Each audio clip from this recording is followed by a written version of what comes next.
क्योंकि ऐसा ऐसा कौन सा फंड इन्होंने हमें एलोकेशन किया है जो हमने डिमांड किया और हमारा राइटफुली हमें इनको इनसे मिलना चाहिए था। इन्होंने कब कब फंड रेज किए, फंड हमें एलोकेट किया है, मुझे डेट वाइज बताइए, क्योंकि मेरे पास डेट वाइज डाटा है और जब मैं बोलने पे आऊंगी ना तो ये डिबेट से भागते नजर आएंगे, पहली नहीं, बात। डिबेट दूसरी में बात, बोलिए, हमारे आप बोलिए। एग्जीक्यूटिव एडिटर नहीं, जो यहाँ हमारे साथ हैं भाषणबाजी पंकज नहीं चल कुमार, रही है, हम डिस्कशन उन्होंने करने कहा, ही एक बैठे सेकंड हैं। इमरान जी, नहीं, हम इमरान जी गिव मी भाषणबाजी मैं वन आपके करने नहीं पास मिनट, आऊंगा। बैठे हैं, डिस्कशन मुझे करने ही एक बैठे हैं। आप मिनट दीजिए बताइए इमरान डेट जी, वाइज, बीच में मत बोलिए। डेट वाइज बताइए ना। नहीं, बीच अपनी में नहीं बोल पोल रहा हूँ, खुलते आपके ही सवाल का ही भागने की जवाब दे रहा कोशिश हूँ। मत किया नहीं, कीजिए। भागने वालों में से हम पंकज जी नहीं ने है। एक बात बोला कि भागने का तीनों काम एमसीडी भारतीय को जनता एक किया पार्टी गया, के लोगों का है। तीनों स्कूल देखने एमसीडी हमने को। बुलाया था, भाग खड़ी हुए थे आप लोग। तो भागने वालों, सर भागने आप की ये बात परंपरा कई आपकी है, डिबेट आम पे आदमी बोल पार्टी चुके की हैं, ये परंपरा बात नहीं अब है। बहुत पुरानी हो चुकी है, इस बात में कुछ नहीं है। वो जो सवाल पूछ रहे हैं उसका जवाब दीजिए, जनता आपसे जवाब सुनना चाहती है।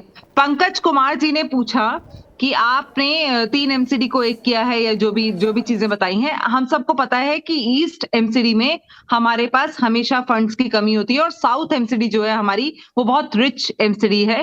तीनों एमसीडी को एक करने का कारण भी ये था कि अगर कहीं पे कोई खर्चे नहीं हो रहे हैं तो वो एक दूसरे में कंपनसेट किए जाएं।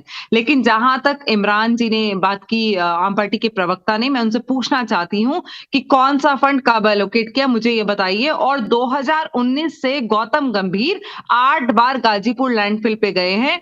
अरविंद केजरीवाल को उन्होंने 5 बार बुलाया है, 5 बार में से अरविंद केजरीवाल नहीं आए, मीडिया से भागे हैं, ये इंटरनेट पे अवेलेबल है। आज लैंडफिल पे जाकर पॉलिटिक्स करना, और आप बार बार एक बात बोल रहे हैं कि कूड़े का ढेर तो है ही, भाजपा खुद ही कूड़े का ढेर है। अरे भाई, आपके एमएलए बैठे हैं ना, आपके पास ही ज्यादा एमएलए हैं भाई, हमारे पास नहीं है ज्यादा एमएलए, आपके पास ही दिल्ली में ज्यादा एमएलए हैं। अगर कोई काउंसलर करप्शन कर रहा है तो आपके एमएलए क्या कर रहे हैं? आपके एमएलए ने कितनी आवाज उठा दी? किसी का छज्जा बन रहा है, किसी का घर बन रहा है, आपके एमएलए के पास पूरा अधिकार है। आपके एमएलए के अंडर वो 10 काउंसलर आते हैं।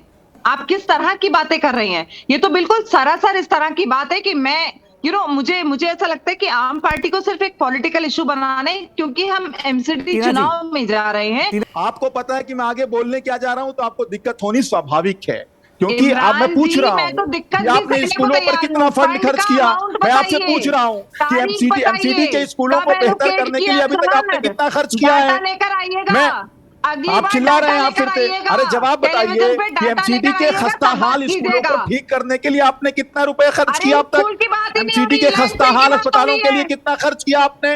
कूड़े के ढेर को कम करने के लिए आपने कितना खर्च किया?